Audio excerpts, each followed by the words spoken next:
We worked with the folks at Landscape to kind of refine it on the back end. So this one was kind of early and they had fairly limited budget for this launch of those new boxers. And they came up with this idea of like, how can we talk about balls on television? Because this is a broadcast spot, right? Like it aired off cable without saying the name while keeping it, family friendly, and came up with this idea of personalizing them. And so they came to us with that idea that had a script, but that, again, we helped refine to really fit into that 30-second and make as funny as it could be. I would say the execution, it was fairly simple. It was a very simple shooting. Those two guys, really, that's where we spent, I think, the most focus and the most energy and time in finding those guys. Two guys that, look similar, can have that kind of synergy of their brothers or twins without, actually finding here twins together. Yeah, but the shoot was pretty simple. We wrapped them into this like fabric so that they would like be squished together and they couldn't move. So they're actually in this thing together. They're actually in this thing together that's kind of wrapping them and keeping them tight, because otherwise, they would not match movements, and I think that was like one of those little details that make it feel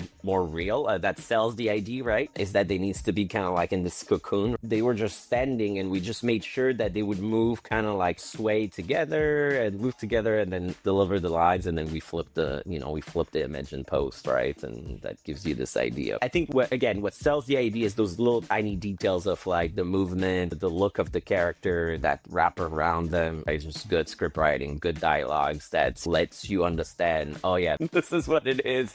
And I think that realization is like the funny part, right? This is where people kind of start really paying attention.